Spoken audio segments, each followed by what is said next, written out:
praman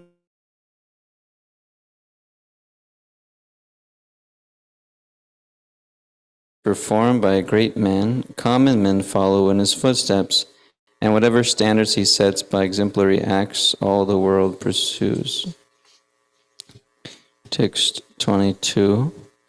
Na me partasti kartavyam trishu lokeshu kinchana nanavaptam avaptavyam varta eva chakarmani. Translation. O son of Pritha, there is no work prescribed for me within all the three planetary systems, nor am I in want of anything, nor have I need to obtain anything, yet I am engaged in work. Text 23. Yadi hyaham navarteyam jatu karman yatindriya mama vartmanu vartante manushya partha sarvasha. Translation. For if I did not engage in work, O Partha, certainly all men would follow my path. Text 24. Utsidyeyor ime loka nakuryam karma chedaham sankarasya chikartasyam upahanyam ima prajaha. Translation. If I should cease to work, then all these worlds would be put to ruination. I would also be the cause of creating unwanted population, and I would thereby destroy the peace of all sentient beings. Text 25. Sakta karmanyad vidvangso yata kurvanti bharata kuryad vidvangstata saktash chikirshur lokasangraham. Translation. As the ignorant perform their duties with attachment to results, similarly the learned may also act, but without attachment, for the sake of leading people on the right path. Text 26. Na buddhi vedam janayed agyanam karma sanginam joshayat sarva karmani vidvang yukta samacharan. Translation. Let not the wise disrupt the minds of the ignorant who are attached to fruit of action. They should not be encouraged to refrain from work, but to engage in work in the spirit of devotion. Text 27. Akrite kriyamanani gunai karmani sarvashaha ahankara vimudatma kartaham iti manyate. Translation. The bewildered spirit soul, under the influence of the three modes of material nature, thinks himself to be the doer of activities which are in actuality carried out by nature. Last text this evening, text 28. Tattvavitu mahabaho guna karma vibhagyoho guna guneshu vartanta iti matva nasajate. Translation together. One who is in knowledge of the absolute truth, Almighty Arm, does not engage himself in the senses and sense gratification, knowing well the differences between work and devotion and work for fruitive results. Hare Krishna. So we'll go back to text 18, page 176. A self-realized man has no purpose to fulfill in the discharge of his prescribed duties, nor has he any reason not to perform such work, nor has he any need to depend on any other living being. Purport by His Divine Grace, A.C. Bhaktivedanta Swami Srila Prabhupada Ki Jai. A self-realized man is no longer obliged to perform any prescribed duty, save and except activities in Krishna consciousness. Krishna consciousness is not inactivity either, as will be explained in the following verses. A Krishna-conscious man does not take shelter of any person, man or demigod. Whatever he does is in Krishna consciousness is sufficient in the discharge of his obligation. So there's, can you turn this mic down just a little bit? Thank you. There is a verse in the Srimad Bhagavatam, which is the postgraduate, it's better, study of Bhagavad-gita, which explains that when one is performing service to Krishna, then one has no longer any obligation to family members, demigods, various, you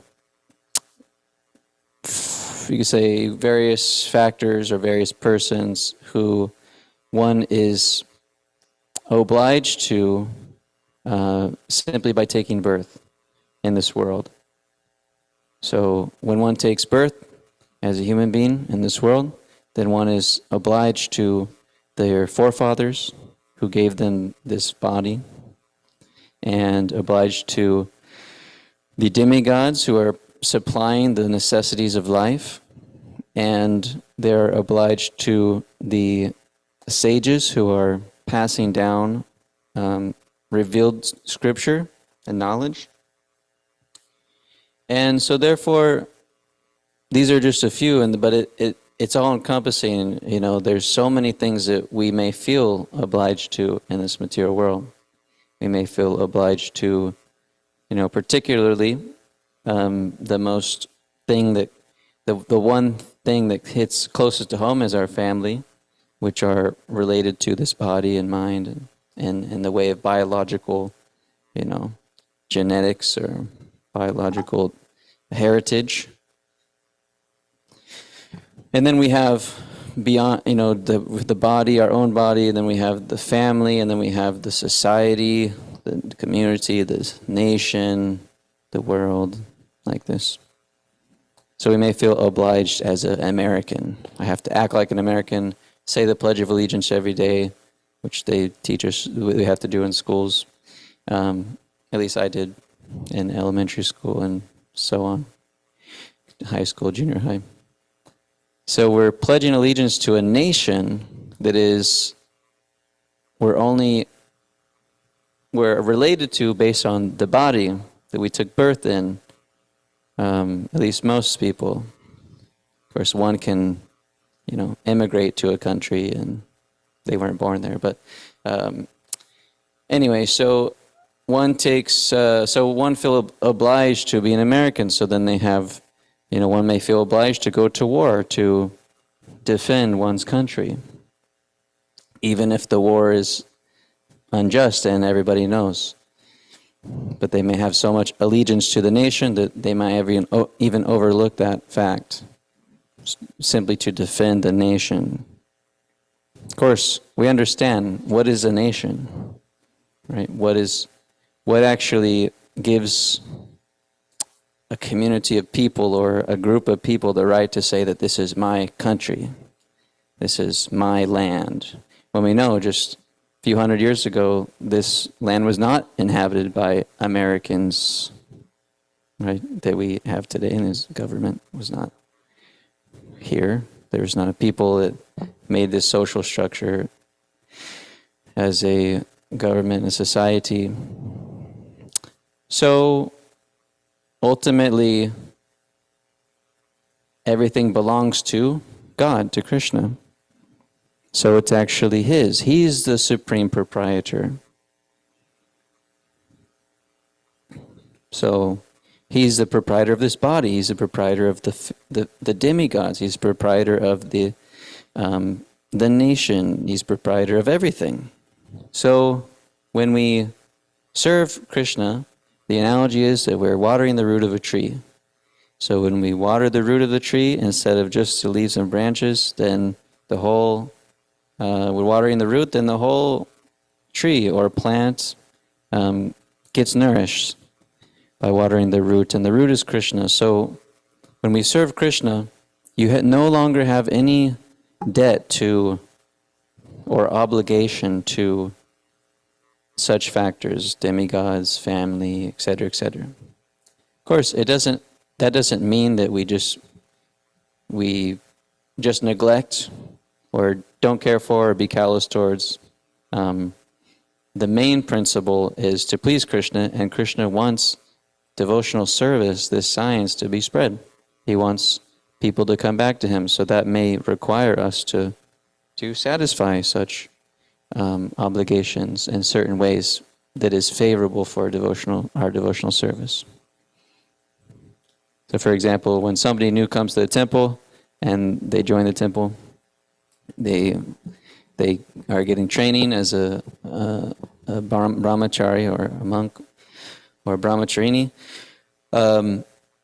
We don't say, okay, just forget about your family, don't talk to them, shut off your phone, boss, done. But no, it's good to keep in contact with them to an extent that it's favorable to your devotional service. Now, if they're inimical, they hate what you're doing, they're always trying to get you to, quit what you're doing because they think it's evil or whatever, then one might have to limit such pressure, such association. So my point is that one no longer has obligations to things of this material world, but we may have to dovetail these attachments in the service of the Lord, of service of Krishna.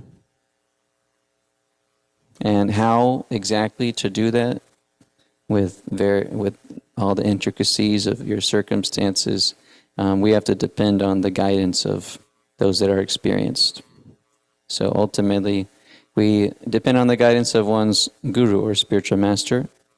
If we do not have one, then we depend on those that are senior, that are more senior on the path, and they have the capacity to give proper knowledge and understanding in such fields.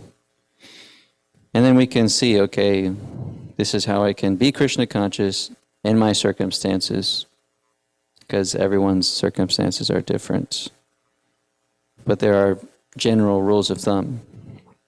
So the principle is, no longer you are indebted to anybody. If you serve, go on serving Krishna and water the root of the tree. Then the leaves and branches get nourished. Everybody's satisfied. Now, it might seem hard to think that they're satisfied because they might be angry, that you're not going out with them to party anymore, your friends or family members, whatever. You come home from the temple or something and to a holiday and you don't eat meat, so everybody else is wondering, like, why aren't you eating meat, and kind of like disturbed about it. So they might be mad that your way of life changed. So it might be hard to see, how is this like making them happy? How is this satisfying them? So when we have knowledge of what kind of benefit they're getting by watering the root of the tree, serving Krishna, we know that there's eternal benefit going on. Because simply by us performing devotional service, it's all auspicious. So many living entities are being benefited by this performance of devotional service in ways we are inconceivable, we can't understand. And we might understand in time how Krishna has changed the lives of those, like our family members. I said this in a previous class, there's examples of family members of devotees that were not favorable to the movement at all, but then in their later years, they actually took shelter of the teachings and of their family member. And they had an auspicious departure of their body when they left their body. So, in the verse, the self-realized person has no need to depend on any other living being because they fully depend on Krishna, and Krishna provides all of the necessities of everybody, but especially his devotee.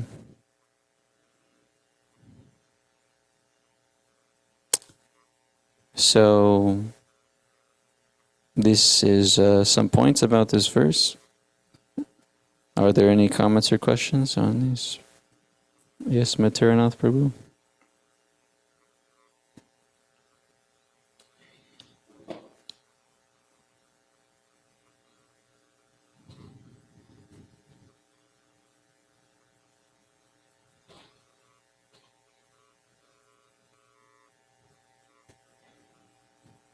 So one point in this, just to clarify, they don't have they don't have a need to perform work or prescribed duties, but they do, as Krishna mentions later, that they do work in this world to provide an example for those that aren't fully self-realized.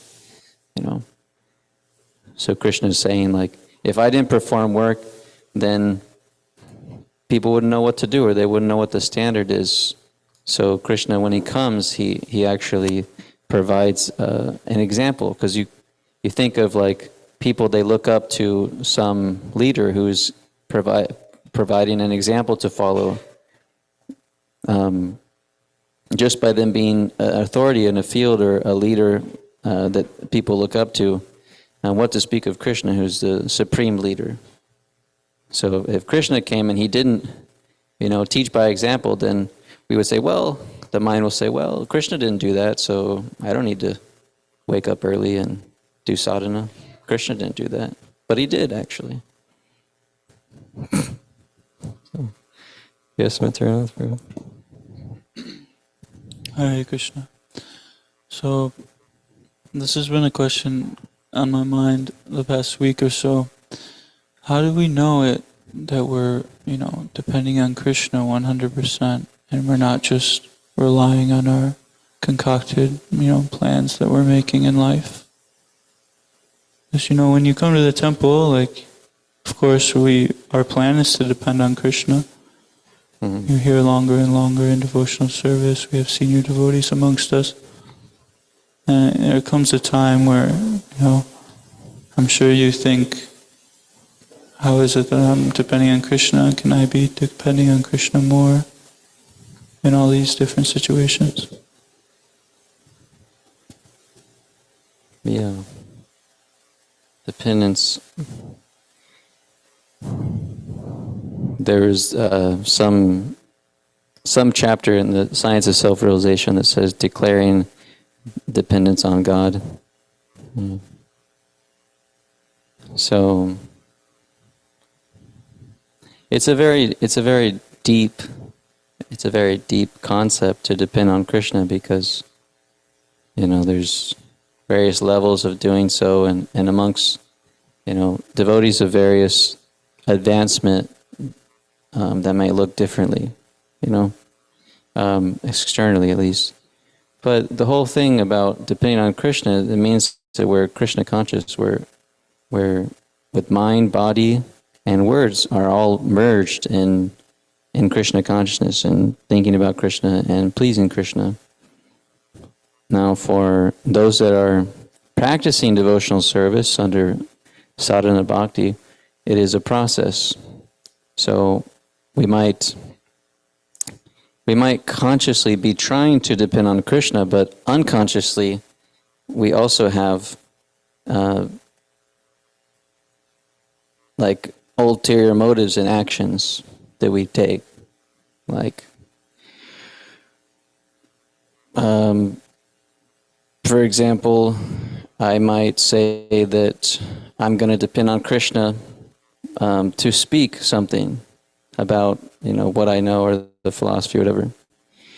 And I might have underneath that have some deep desire to come off as a learned person and to be able to speak nicely and poetically or whatever, and be recognized by that.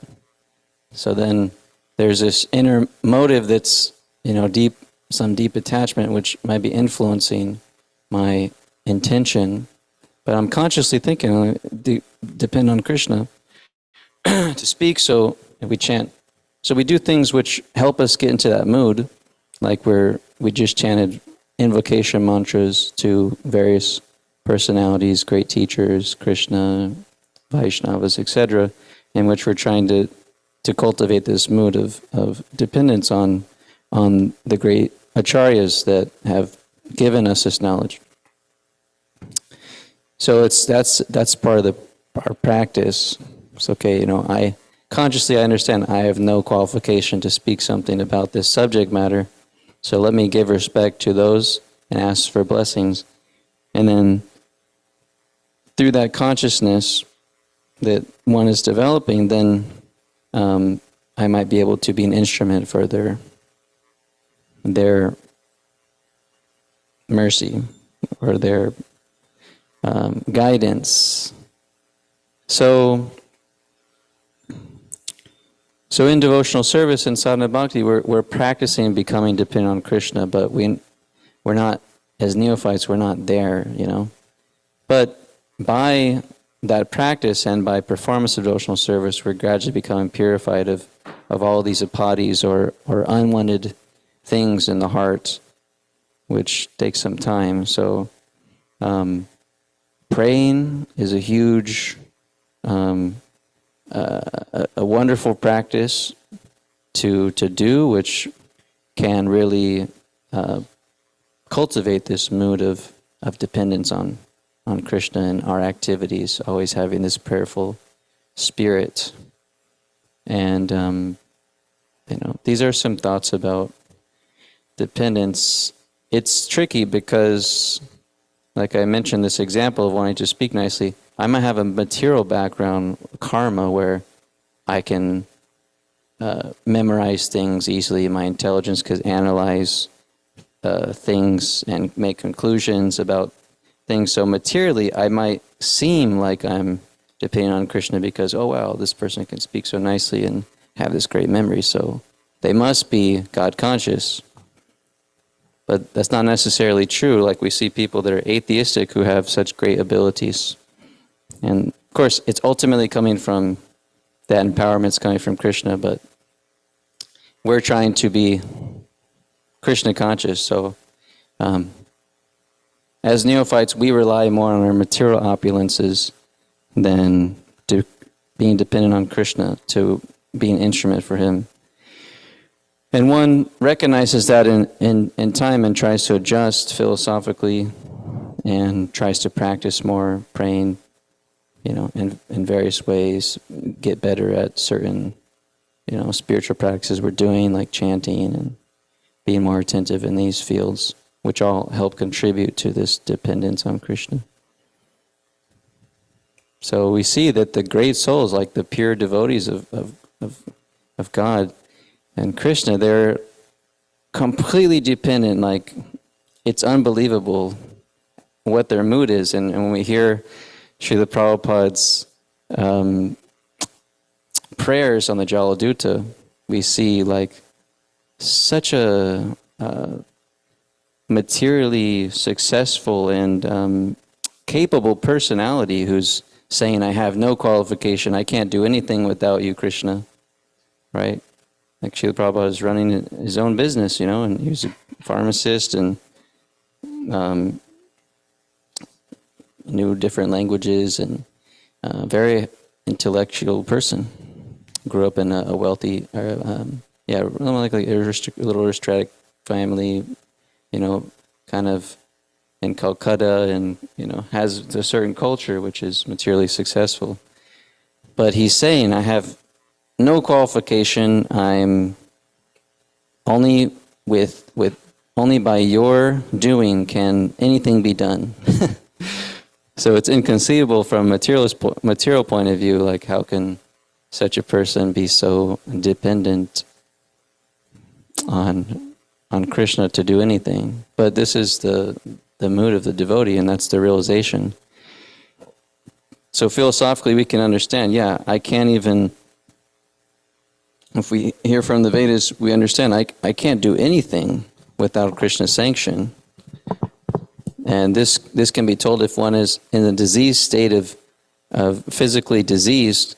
If one wants to perform some action, like let's say one is in their elder years and they want to use the body like their youthful years, but the body doesn't move the same way. So they're dependent on time and the body, which is decayed in time. So time is actually a force of Krishna, ultimately. Kalosmi. He declares that in the 11th chapter. So that helps philosophically understanding how we're dependent on Krishna, and this can give us some impetus to follow the process and go deeper in practicing Krishna consciousness. So these are some thoughts about this. But it's like an endless topic. Yes, Bhakta Fred? Hare Krishna. Is dependence the same or entirely different than surrender?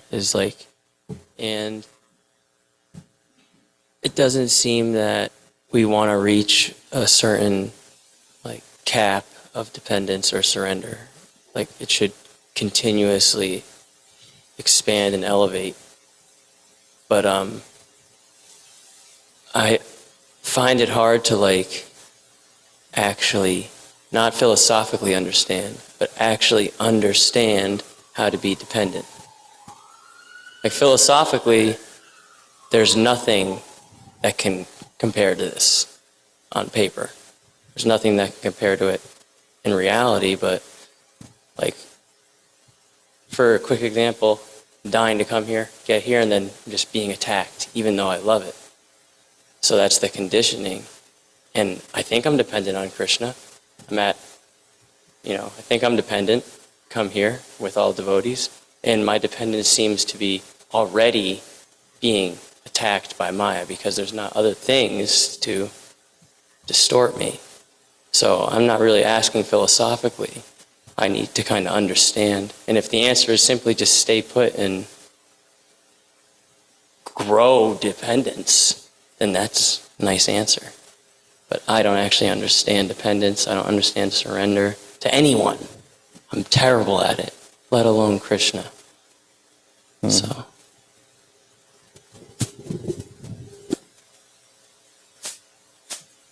Maybe someone can hold the mic for him.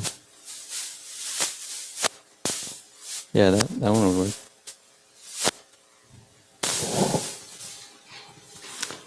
Prabhupada came to America, he had no money. That's dependence. But he didn't give up the hope. Who would go at the age of 70 with no money to a foreign country to start a new movement? That's unthinkable. No money, no bank. He just had some books. That's all he had with him, was books. Bhagavad house. So that is really, he was dependent on Krishna. And he went ahead, tried to do the service as best he could. And Krishna helped him. He surrendered to the order of the spiritual master, who presents to us what Krishna wants us to do. So he did that. A great example for all. Prabhu. Okay, thank you.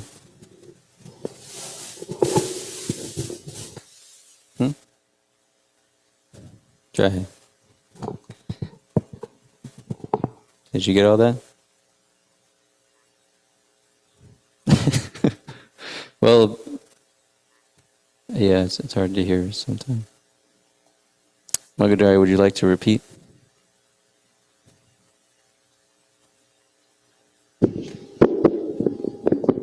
Well, we can all hear it again.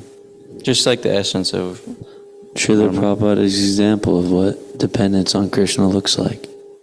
Nice. Yes. Yeah, so the essence is follow his example. So I was thinking about something while Maharaj was speaking.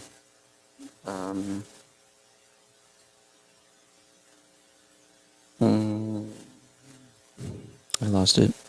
Are there any other comments or questions on these kind of points? Yes, Jai Keshava. Oh, I was going to say, one nice way, practical way to learn dependence on Krishna as in a service is to preach Krishna consciousness. And I've noticed personally that, especially like distributing books, because you're really going out of a limb to try to convince someone that this is something valuable that we have in this book, and you should give some of your hard-earned money to help pay for it. Then you, like, through that Sankirtan, you really learn, like, well, you're really cultivating dependence, because most of us never dreamed of, having to use like certain sales techniques to try to share books with people. I never in a million years, what did I want to learn how to sell books, but because it's so you wouldn't catch me like in the material world selling anything. That's just completely not my nature and interest. So when I was doing that every day, it was like, wow, I really had to get transcendental. I wasn't transcendental, but really had to go deep in spiritual practices and cultivate that spiritual consciousness. Otherwise, it would have been way too difficult for me. And Sankirtan is so wonderful that you really get that by trying to extend ourselves. You really get that mercy from Lord Chaitanya. And then you have the realization that this isn't like just a normal cell, it's not something that's material. It's actually in all ways spiritual activity. So we're in the marathon now, so we're all endeavoring a little more to spread Srila Prabhupada's books around this city and other cities.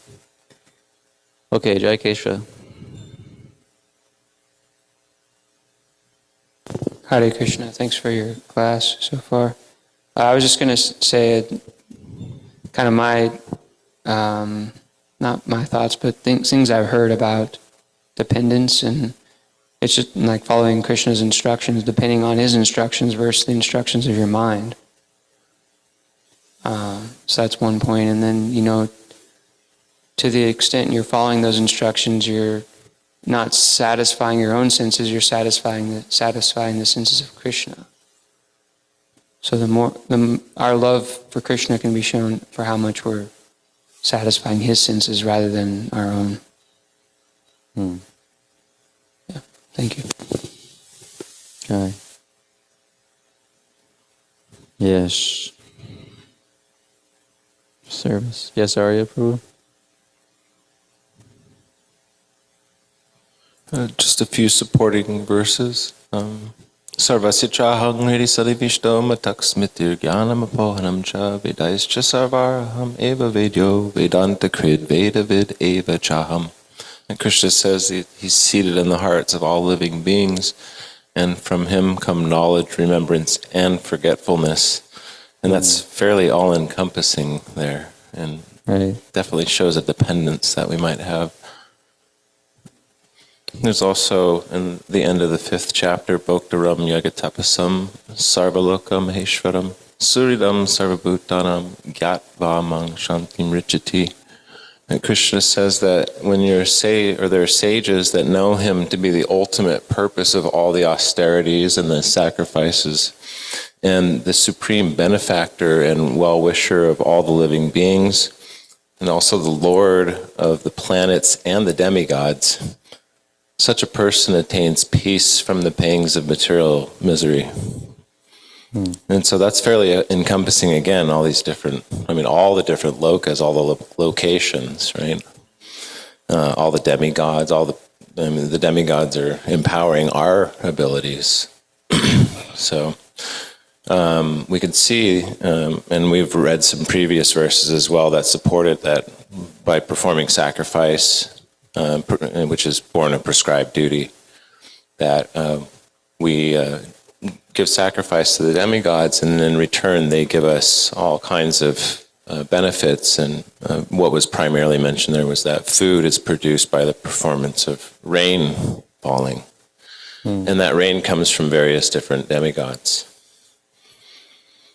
So now we're hearing, though, further than that, is that you can just simply depend on Krishna because he is the foundation of all of these concepts. And so simply by depending on him, then we've fulfilled all those obligations, including by performing service, as you've been mentioning the whole class. It's the way to be free of all other obligations because it's the highest obligation.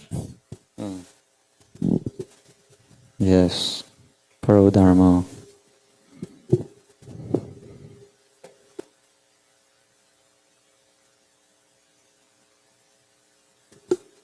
So basically we're either dependent on Krishna or dependent on Maya. Essentially, it's not about. Yeah? Yeah, I mean, we're one way or the other, you know.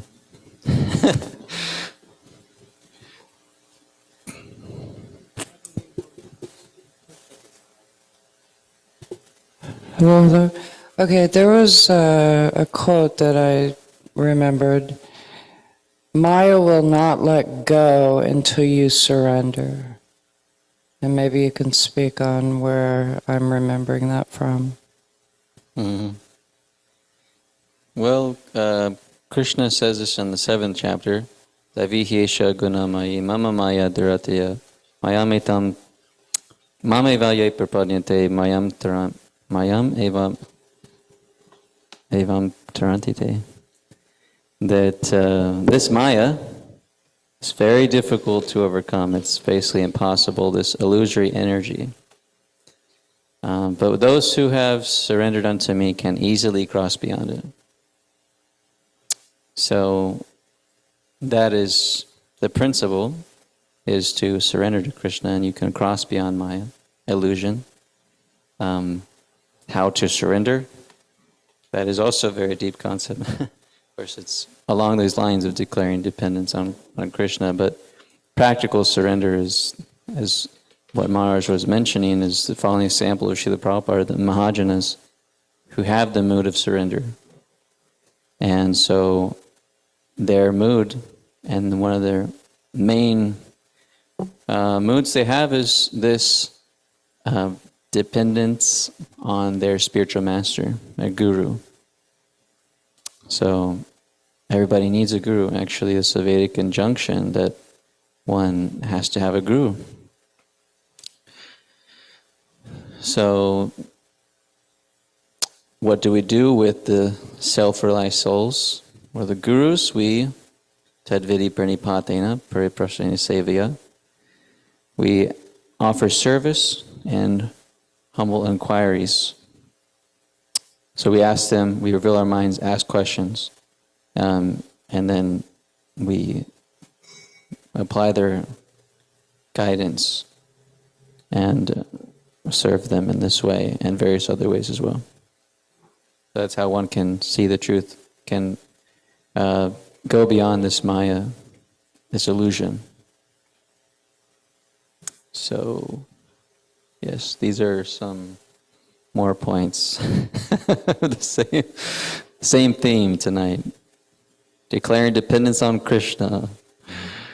Okay, Bhakti-dhamma.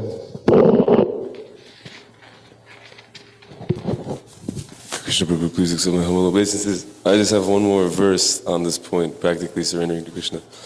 Manmana bhava mad bhakto madhyaji mam namaskuru. Engage your mind always in thinking of me, offer obeisances, and worship me. Yeah. So always engage your mind in Krishna, and that's being dependent on him. Yes, mind, body, speech.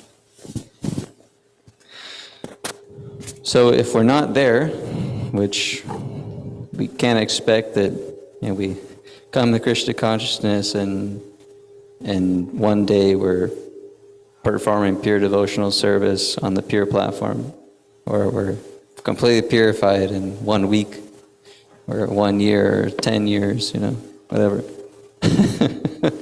So patience is required.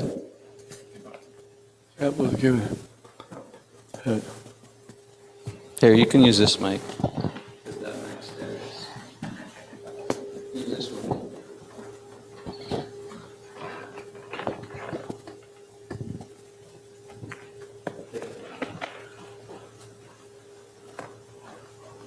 Maya is also, she's a servant of Krishna. She's doing her duty, just like a warden in a prison. He does his duty by keeping the patients in, or not patients, the inmates. Keeps them there. But when they actually they behave nicely and they serve their term, and he's happy to let them go. He's not their enemy. They might think they're his enemy, or he's their enemy. But when they actually realize he's a well-wisher, he's just doing his duty. So Maya has the thankless task of keeping the living entities in this material world. But when they surrender to Krishna, and he's the happiest one to let them out.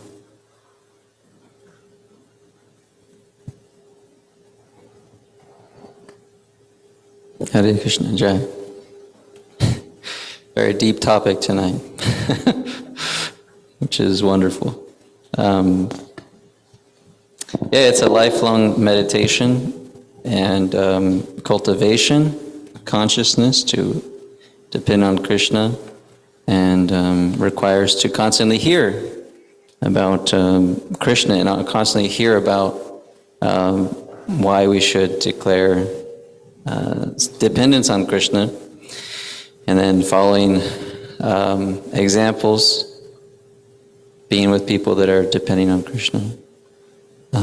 It's all part of the process of devotional service to cultivate that. And the mind might think, well, what's in it for me? What am I going to lose if I depend on Krishna?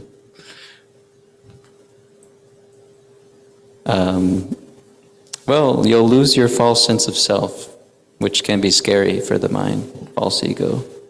Oh no, I'm going to give up who I am. I'm not going to be individual anymore if I surrender to Krishna. But actually we see that we can understand that because we're a soul, part and parcel of Krishna, and our real nature is to, our dharma, our sanatana dharma, our eternal dharma is to actually serve Krishna. That's who you are, actually. That's where you will feel the most authentic.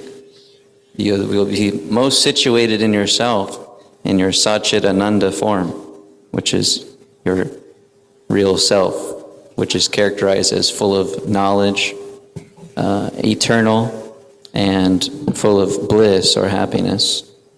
That's what you gain when you declare this dependence on Krishna.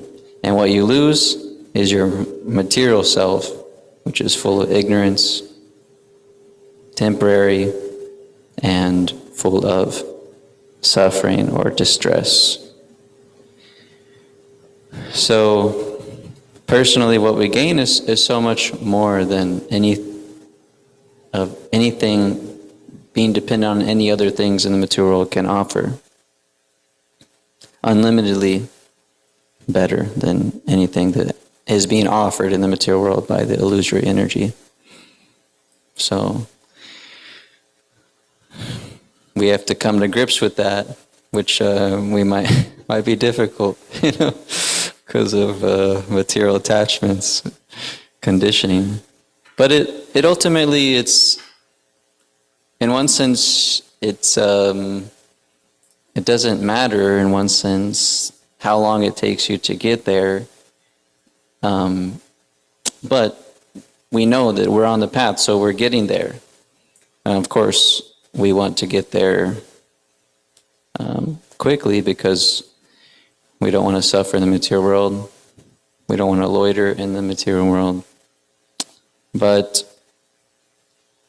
Krishna is already pulling us back to Godhead because we've chanted his name sincerely at least once. So now he's pulling us back by the hair. So, so for some it might take longer than others, and so we just have to continue on do the best with where we're at, and perform devotional service under the guidance of the great acharyas. So thank you everybody for listening tonight. It's so wonderful. I was just thinking, like, in the wintertime normally, here in the wintertime normally, like, we decrease in numbers, but somehow or other this year we're increasing in numbers, which is surprisingly wonderful.